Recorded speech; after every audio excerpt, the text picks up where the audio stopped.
Good morning students 10th class में हम chapter 12 कर रहे हैं, that is area related to circle. तो उसके फर्स्ट जो 6 क्वेश्चंस हैं वो हमने लाइव इंटरेक्शन में डिस्कस किए हुए हैं। तो अब हम क्वेश्चन नंबर 7 से स्टार्ट करने वाले हैं। तो अगर आप स्टेटमेंट रीड करोगे तो आपको दिया हुआ है कि कॉर्ड ऑफ सर्कल है, हमें गिवन दिया हुआ है ऑफ रेडियस 12 सेंटीमीटर। तो उसका जो रेडियस है वो हमें दिया हुआ है 12 सेंटीमीटर सर्कल का। सबटेंडेड एन एंगल ऑफ 120, तो वो एंगल कितना बना रहा है? 120 एंगल बना रहा है at the centre. Find the area of corresponding segment of the circle. तो सेगमेंट का हमें क्या करना है? हमने एरिया फाइंड आउट करना है और हमें दिया हुआ है कि हमने पाई की वैल्यू है दैट इज 3.14 हमने यूज करनी है। तो यहाँ पे स्टूडेंट्स हम देखेंगे, हम सबसे पहले लिखेंगे कि रेडियस हमें गिवन दिया हुआ है दैट इज 12 सेंटीमीटर, थीटा में दिया हुआ है 120 सेंटीमीटर 120 डिग्री। नाउ अब ये जो ट्रायंगल है हम इसे इलेबोरेट कर रहे हैं और थोड़ी सी बड़ी डायग्राम में हम यहाँ पे देख रहे हैं कि यहाँ पे हमें गिवन दिया हुआ है, अगर आपके पास यहाँ पे 120 डिग्री है 120 है तो हम क्या करेंगे, हम यहाँ पे एक बाइसेक्टर लाइन हम ड्रॉ करेंगे जो इस एंगल को इक्वली पार्ट में क्या करेगा? डिवाइड कर लेगा। आफ्टर दैट हम यहाँ पे एंगल सम प्रॉपर्टी अप्लाई करेंगे। तो आपको पता है कि ये दोनों साइड्स क्या है? रेडियस हैं और ये दोनों साइड्स इक्वल हैं, तो ये दोनों एंगल भी आपस में क्या होंगे? इक्वल होंगे। तो आप एंगल सम प्रॉपर्टी यूज़ कीजिए और 120 को एंगल लीजिए, तो आपके पास जो एक्स की वैल्यू यानी कि इन दोनों के एंगल की जो वैल्यू आएगी दैट इज 30 डिग्री। तो in triangle O A B हम ओ एम ड्रॉ कर रहे हैं, O M which is perpendicular to A B and A M is equal to M B, और वो हाफ ऑफ है हमारे पास ए बी के। बिकॉज हमने ये एक पहले क्वेश्चन में भी हमने किया था ये सिचुएशन। तो इसमें क्या होता है कि सेंटर से जब हम एक परपेंडिकुलर हम ड्रॉ करते हैं कॉर्ड के ऊपर, तो वो कॉर्ड को इक्वल पार्ट में डिवाइड करता है। तो इसलिए A M is equal to क्या होगा? एम बी होगा, और ये दोनों पार्ट क्या होंगे? हाफ ऑफ ए बी के होंगे। नाउ एंगल ए या एंगल बी हमारे पास 30 डिग्री है, ऑलराइट। तो यहाँ पे अब हमारे पास एंगल सम प्रॉपर्टी अप्लाई करने के बाद अब यहाँ पे हमें area of triangle find out करना है। तो area of triangle find out करने का फॉर्मूला क्या होता है? Half of base into altitude. तो हमें पहले ए बी की वैल्यू फाइंड आउट करनी है, आफ्टर दैट ओ एम की वैल्यू फाइंड आउट करनी है। तो ये हम कैसे करेंगे? With the help of trigonometry. वो कैसे? दैट इज ए बी हमें गिवन दिया हुआ है कि हमें ए बी दिया हुआ है कि जो ए बी है that is double of A M, यानी कि ए एम जो है ए बी जो है वो ए एम का क्या होगा? डबल होगा। तो 2 इंटू ए एम लिखा है। आफ्टर दैट अब हम क्या करेंगे? अब हम ए एम के साथ क्या करेंगे? डिवाइड करेंगे ओ ए और मल्टीप्लाई करेंगे ओ ए के साथ हाइपोटेन्यूज। बिकॉज आपको पता है ये राइट एंगल ट्रायंगल है, O A M right angle triangle है। तो यहाँ पे हम क्या करेंगे? हाइपोटेन्यूज, ऑलराइट, और इसे हम कंसिडर कर रहे हैं, इसके साथ हम डिवाइड कर रहे हैं और हम मल्टीप्लाई कर रहे हैं। सो दैट ये हमारे पास ए एम क्या बनेगा? अब एंगल हमें दिया हुआ है 120, तो हम ये एंगल कंसिडर करके चलेंगे, और एंगल है यहाँ पे 90 है, तो ये साइड हमारे पास क्या हो जाएगी? बेस हो जाएगी। तो ये बेस है, तो हमारे पास ये साइड क्या आएगी आपके पास? परपेंडिकुलर। देन आफ्टर दैट हाँ जी, तो परपेंडिकुलर अपॉन हाइपोटेन्यूज, तो ये क्या बनेगा हमारे पास? Sine 60 degree. और इंटू ओ ए हमें गिवन दिया हुआ है दैट इज 12, तो हम यहाँ पे 12 वैल्यू हम यहाँ पे पुट कर देंगे।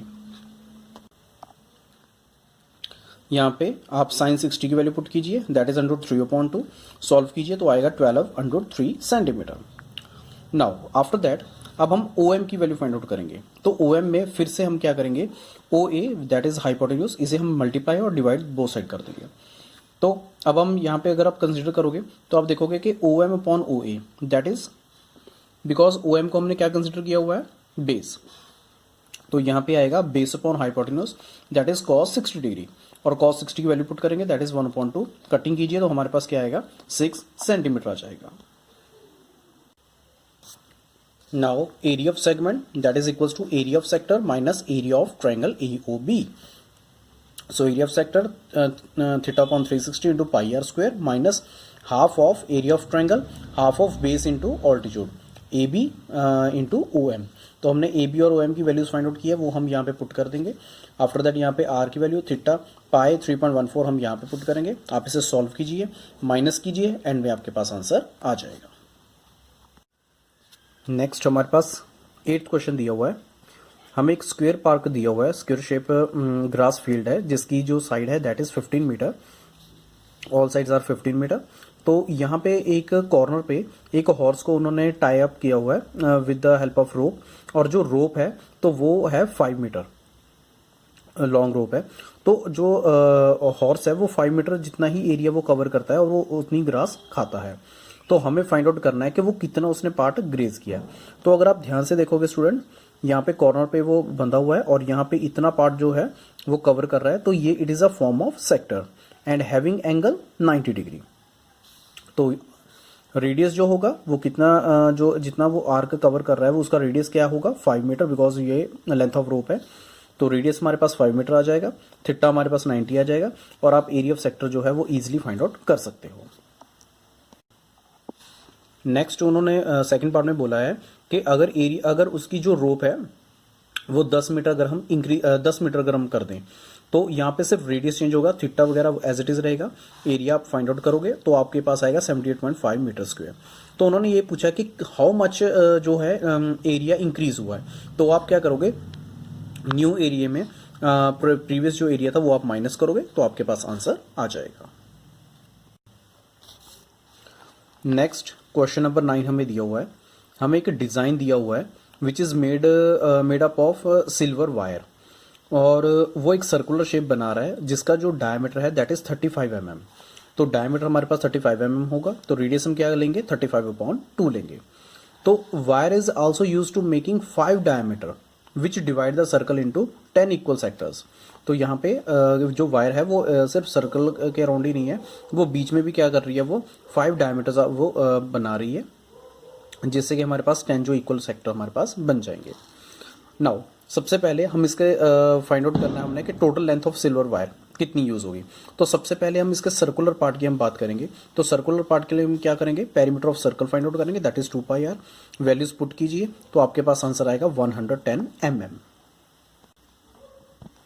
ऑल्सो जो सिल्वर वायर है वो ऑल्सो यूज हो रही है किसमें, 5 डायमीटर्स बनाने में। तो लेंथ ऑफ सिल्वर वायर अब उसमें कितनी लगेगी, आपको पता है कि डायमीटर एक डायमीटर में गिवन दिया हुआ है दैट इज 35 mm। तो 5 डायमीटर्स के लिए क्या बनेगा, 5 इंटू मल्टीप्लाई 35, तो आएगा 175 mm आ जाएगा। Then total length of wire क्या होगी 110 प्लस 175, तो आप दोनों को ऐड कीजिए तो आपके पास टोटल लेंथ आ जाएगी। नाउ अब हमें फाइंड आउट करना है कि area of sector, each sector जो डिजाइन में बना हुआ है ईच सेक्टर का एरिया कितना होगा। तो आप अगर ध्यान से देखोगे कि सबसे पहले कि जो टोटल जो एंगल होगा सर्कल का वो कितना होता है 360, और वहां पे टोटल 10 इक्वल सेक्टर्स बन रहे हैं। तो ईच जो सेक्टर होगा, एंगल ऑफ ईच सेक्टर वो क्या होगा 360 डिवाइडेड बाय 10, तो क्या आएगा 36 डिग्री। आफ्टर दैट आपने theta upon 360 into pi r square का फॉर्मूला अप्लाई करना है और आपके पास आंसर आ जाएगा। नेक्स्ट इन क्वेश्चन नंबर 10 हमें दिया हुआ है कि अम्ब्रेला है, उसमें 8 रिब्स हैं, यानी कि 8 उसमें सेक्टर्स बन रहे हैं। अगर आप ध्यान से देखोगे यहाँ पे अम्ब्रेला की शेप है, तो हम इसे क्या करेंगे, हम इसे ओपन अप कर लेंगे। तो ओपन अप करके हमारे पास ये कुछ ऐसी डायग्राम हमारे पास बन जाएगी। तो यहाँ पे हमें दिया हुआ है कि जो रेडियस है अम्ब्रेला का तो वो है हमारे पास दिया हुआ है 45 centimetre, and number of ribs कितनी है हमारे पास 8 है। देन टोटल एंगल कितना होगा 360, तो each angle of each sector कितना होगा 360 अपॉन डिवाइड बाय 8 कर दीजिए तो आएगा 45 डिग्री आ जाएगा आपके पास। Then area of sector find out करना है, so theta upon 360 into pi r square, आप वैल्यू पुट कीजिए आपके पास आंसर आ जाएगा। नेक्स्ट इन क्वेश्चन नंबर 11 हमें दिया हुआ है कि कार के 2 वाइपर्स हैं जो एक दूसरे के साथ ओवरलैप नहीं करते, और जो वाइपर्स के ब्लेड हैं उनकी जो लेंथ दी हुई है दैट इज 25 सेंटीमीटर, और वो एंगल कितना स्वेप आउट करते हैं दैट इज 115 डिग्री। तो हमें पता करना है कि टोटल एरिया कितना वो क्लीन करेंगे। तो बिकॉज वाइपर जो होती है वो कुछ पार्ट ही वो साफ करते हैं, तो अगर आप ध्यान से अगर आपने देखा होगा तो वो एरिया ऑफ सेक्टर ड्रॉ करते हैं, सेक्टर वो ड्रॉ करते हैं, हम उसका एरिया फाइंड आउट करेंगे। तो रेडियस ऑफ वाइपर हमें दिया हुआ है that is 25 centimetre, theta that is 115 degree, तो एरिया क्लीन करना है। तो हम एक वाइपर की अगर हम बात करें तो आएगा theta upon 360 into pi r square. तो आप इसे सॉल्व कीजिए, कंप्लीटली सॉल्व करने की अभी कोई जरूरत नहीं है, आप जस्ट इतना लिख लीजिए तो ये आपके एक वाइपर का आपके पास एरिया आ जाएगा।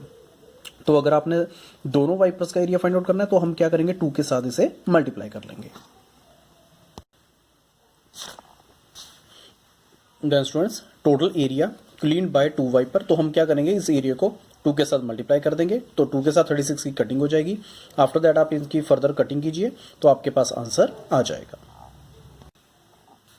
इन क्वेश्चन नंबर 12 हमें दिया हुआ है कि शिप्स को वार्न करने के लिए अंडर वाटर रॉक्स के लिए लाइट हाउस बनाया गया है, जिसकी जो रेड लाइट जो है वो कवर कर रही है एक सेक्टर की फॉर्म में, एरिया कवर करती है सेक्टर की फॉर्म में।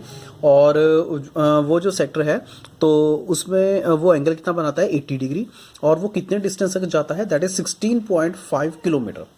तो इतना डिस्टेंस वो कवर करता है। तो हमें पता करना है कि वो कितनी शिप्स, कितने एरिया में वो शिप्स को वार्न कर सकता है। तो हम ऑब्वियसली यहाँ पे क्या फाइंड आउट करेंगे, एरिया ऑफ सेक्टर। तो रेडियस हमें 16.5 किलोमीटर दिया हुआ है, थीटा दैट इज 80 डिग्री। तो एरिया ऑफ जो होगा, area of sea over which ships are warned equals to होगा एरिया ऑफ सेक्टर। तो थीटा अपॉन 360 इंटू पाई हमें दिया हुआ है, that is 3.14 into r square. तो बस आप इसे सॉल्व कीजिए, आपके पास आंसर आ जाएगा। नेक्स्ट क्वेश्चन नंबर जो 13 है, तो हमें उसमें दिया हुआ है कि एक राउंड टेबल है और उसमें 6 इक्वल डिज़ाइंस बने हुए हैं। तो 6 इक्वल डिज़ाइंस हैं। तो रेडियस जो है यहाँ पे डिज़ाइन बने हुए हैं। If the radius of the cover अगर हम इसे करें तो उस कवर का जो रेडियस है दैट इज़ 28 सेंटीमीटर। तो यानी कि ये पार्ट जो सेंटर से यहाँ तक पार्ट है that is 28 centimetre. Find the cost of making design at the rate of 0.35 rupees per centimetre square. तो हम क्या करेंगे, सेंटर में से हम क्या करेंगे, ईच जो कॉर्नर है उसे हम क्या करेंगे, ज्वाइन कर देंगे। जब आप ज्वाइन करोगे तो आप देखोगे कि ये हर एक जो है इक्वल सेक्टर बन रहा है। तो नंबर ऑफ इक्वल डिजाइन अगर हम देखें वो कितना है, हमारे पास 6 है। रेडियस ऑफ डिजाइन कितना है, दैट इज 28 सेंटीमीटर। तो ये 6 आपके पास क्या है, सेक्टर बन रहे हैं। तो एंगल ऑफ ईच डिजाइन कितना होगा हमारे पास, 360 को 6 के साथ डिवाइड कीजिए, that is 60 degree. Now central angle 60 degree है, तो आपको पता होगा कि और आपको पता ही है कि OA जो है that is equal to OB। तो यहाँ पे ईच ये एंगल 60 डिग्री है और हमने प्रीवियस भी किया है, ये जो ट्रायंगल है वो क्या बनेगी हमारी, equilateral triangle. So OAB is equilateral triangle और ईच साइड उसकी क्या है, 28 सेंटीमीटर है। देन एरिया ऑफ डिजाइन, तो वो सेगमेंट है, तो सेगमेंट का एरिया कैसे फाइंड आउट करेंगे, area of segment that is area of sector AOB minus area of triangle AOB। तो बस यहाँ पे क्या है, theta upon 360 into pi r square minus equilateral triangle का एरिया क्या होगा, √3/4 इंटू साइड स्क्वायर। तो यहाँ पे हम दोनों के एरियाज फाइंड आउट करेंगे, माइनस करेंगे तो आपके पास आएगा 77.46 सेंटीमीटर स्क्वायर आ जाएगा। नाउ ये है area of one shaded design. तो 6 डिजाइन का क्या होगा, जो एरिया आया उसे हम 6 के साथ मल्टीप्लाई करेंगे, आएगा 464.76 सेंटीमीटर स्क्वायर। तो हमें फाइंड आउट करना है टोटल कॉस्ट। तो 0.35 हमारे पास रुपीज़ हैं, उसे एरिया के साथ 6 डिज़ाइन जो है उनके एरिया के साथ मल्टीप्लाई कीजिए तो आपके पास टोटल कॉस्ट आ जाएगी। आई होप आपको ये एक्सरसाइज समझ आ गई होगी और इजीली आप इन क्वेश्चंस को सॉल्व कर सकते हो। Best of luck, have a nice day.